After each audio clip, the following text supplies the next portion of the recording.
Rashid Genghis ने कपड़े बदले, चोगा और इमामा पहना, मसनूई दाढ़ी चेहरे पर बांधी और कमरे से निकलकर अंधेरे में गायब हो गया। हुक्म के मुताबिक उसे दाढ़ी उस तरह से साफ करानी पड़ती थी।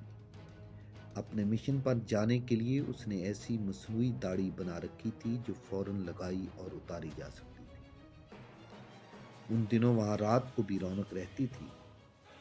रिमांड की अपनी फौज के अलावा रिनाल्ट भी अपने बॉस से अफसरों नाइटों के साथ वहां गया हुआ था।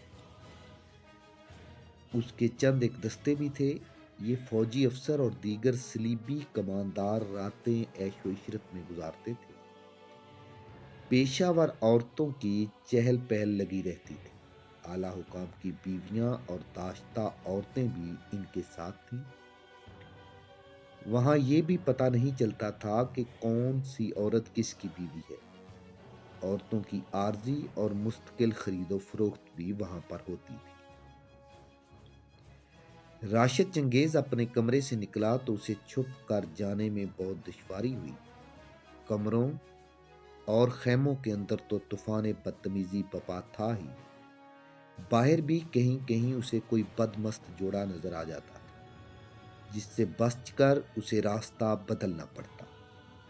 आखिर वो खतरे के इलाके से निकल गया और शहर की गलियों में दाखिल हो गया। फिर वो मस्जिद के दरवाजे तक पहुंच गया।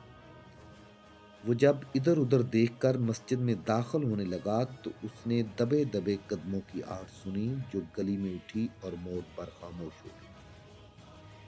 राशिद चंगेज ने उस पर गौर किया, लेकिन ये समझकर अपने आप को तसल्ली दी कि कोई कुत्ता होगा और ये आहट वहम भी हो सकती थी।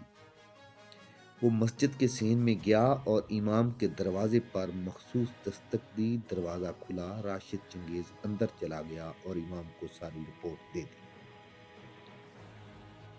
सलीबियों की ज्यादातर फौज यहाँ जमा हो गई है, चंगेज ने कहा। ये रिनाल्ट की फौज होगी। यहाँ की फौज तो पहले ही यहाँ मौजूद है। काहिरा तक उस फौज के कूच और अज़ाइम की इत्तलात तो पहुंच ही जाएगी। अगर हम कोशिश करें तो इस फौज को कूच से पहले कुछ नुकसान भी पहुंचा सकते हैं। इसके कूच को इल्तवा में डाल सकते हैं। तुम्हारा मतलब ये है कि छापामारों से कहा जाए कि वो फौज की रसद को नजर आतिश कर दें। इमाम ने कहा, मैं ये काम कर सकता हूं लेकिन कराऊंगा नहीं। तुमने ऐसे कई वाकयात सुने होंगे जिनमें मकबूजा शहर में हमारे छापामारों ने सलीबी फौज को नुकसान पहुंचाया। वहां के मुसलमान बाशिंदों के लिए जिंदगी दोजख से ज्यादा बदतर बना दी गई। घर घर तलाशी हुई, हमारी मस्तूरात की बेइज्जती हुई, हमारी जवान बेटियों को सलीबी पकड़ कर ले गए। कैद और कत्ल का जालमाना सिलसिला शुरू हो गया। मैंने अपने कासद के जरिए सुल्तान अयूबी तक ये मसला पहुंचाया था। सुल्तान मोहतरम ने मेरी तवक्का के बिल्कुल मुताबिक जवाब भेजा है। उन्होंने फरमाया है कि मुसलमान बाशिंदों की इज्जत, जान और माल की खातिर किसी शहर में खुफिया तबाहकारी ना की जाए। दुश्मन की रसद को इसकी फौज के साथ आने दिया जाए। इसे मेरे छापामार मैदान जंग में नहीं आने देंगे। मैं आपको मुकम्मल इतला 2-4 दिनों में दे सकूंगा, चंगेज ने कहा। अब आप और ज्यादा मोहतात हो जाएं। यहाँ के सुराग रसां गैर मामूली तौर पर सरगर्म हो गए हैं। वो अब यहाँ के जानवरों और परिंदों को भी शक्की निगाहों से देखेंगे। ये तय करके कि एक आदमी को सुबह काहिरा रवाना कर देंगे, चंगेज मस्जिद से निकला। वो चोरी छुपे नहीं चल रहा था कि कोई शक न करे। वो गली का मोड़ मुड़ा तो उसे फिर किसी के कदमों की दबी दबी आवाज सुनाई दी। उसने घूम कर देखा, गली तारीक थी, उसे कुछ भी नजर न आया। अब के ये वहम नहीं था, वो आगे चल पड़ा। अपने ठिकाने के करीब जाकर उसने मसनूई दाढ़ी उतारकर कपड़ों में छुपा ली। उसके कपड़े ऐसे थे जो कोई शक पैदा नहीं करते थे, क्योंकि ऐसे कपड़े ईसाई भी पहनते थे।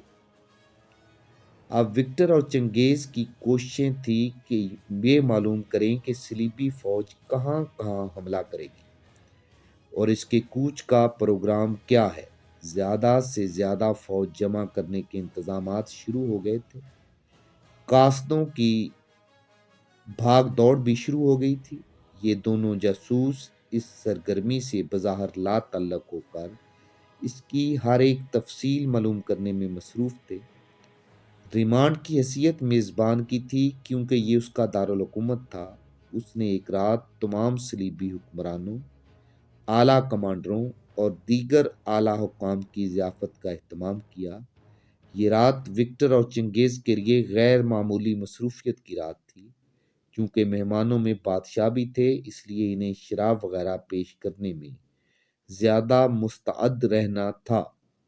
انہیں معلوم تھا کہ مستعدی کی ضرورت اس وقت تک ہوتی ہے جب تک مہمان ہوش میں رہتے ہیں۔ شراب میں مست ہو کر جب وہ بد اخلاقی کے مظاہرے کرنے لگتے ہیں تو ملازموں کا کام آسان ہو جاتا ہے۔